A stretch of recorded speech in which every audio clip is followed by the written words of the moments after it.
Hi, I'm Shannon Doyle and I'm the owner and principal broker here at Eugene Realty Group.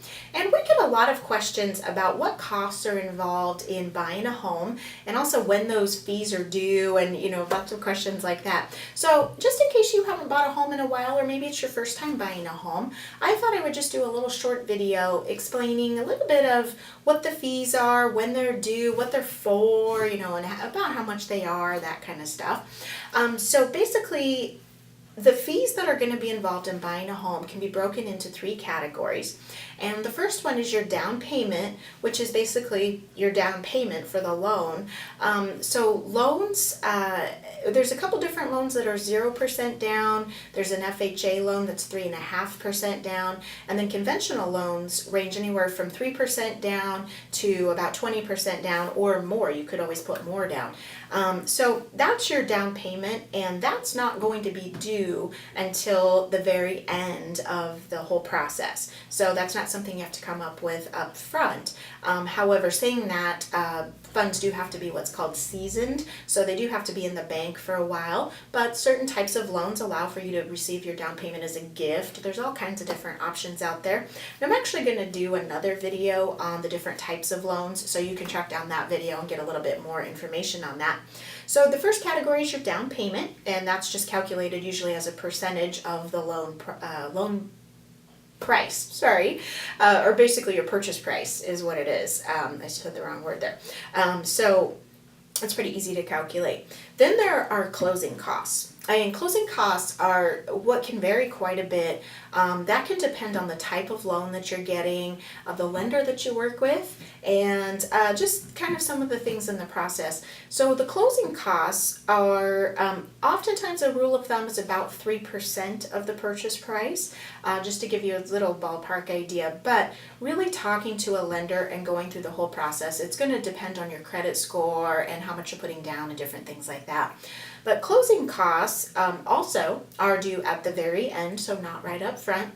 And those include fees that you would pay to the lender. There's going to be property taxes, there's going to be homeowners insurance, there's going to be some title and escrow fees involved, and there could be a variety of other things, but those are kind of some of the big ones. So as I said, that's not due until the end, so often your down payment and closing costs are kind of put together on a closing statement at the very end of the escrow, and then it gives you a breakdown of what credits you get and what your debits are, and then it gives you a figure, and then that's what you're going to be bringing at the end for your final amount.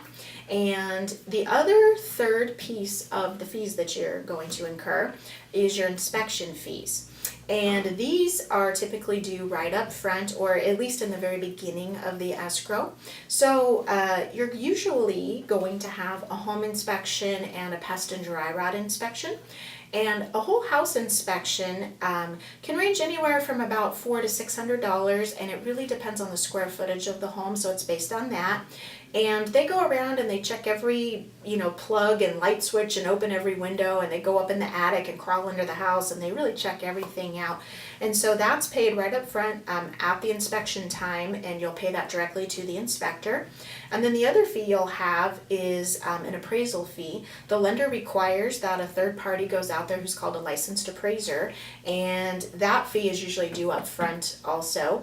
And those can range anywhere from about $500 to $700, and again, it's kind of based on the size of the home and the lender that you're working with. So those fees you're going to get an estimate from the lender right up front when you meet with them. It's an initial disclosure that you get, and they'll tell you exactly how much money you need to buy a house. And one other piece that's not a fee, but it's something to be aware of, is called earnest money. And earnest money is a good faith deposit that you will make right up front when your offer is accepted. And this goes to the title company. They collect all the money and disperse all the money through the process. And your earnest money is often about 1% of the purchase price. It could be more, it could be less, but that's kind of a rule of thumb.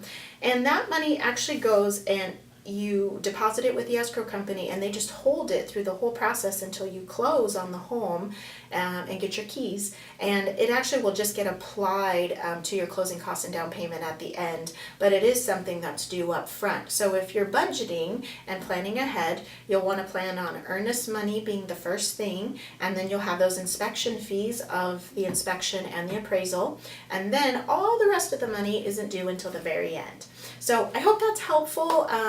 And if you have any questions, feel free to reach out to us. We have an amazing team of agents here at Eugene Realty Group. They will be happy to answer any of your questions. We can also put you together with a fantastic lender who can answer all kinds of questions as well about, credit scores and the process and all that for the loan part of things. So if we can do anything to help you or answer any questions, feel free to give us a call, text us, or email us anytime, and we'll be happy to help. Thanks so much.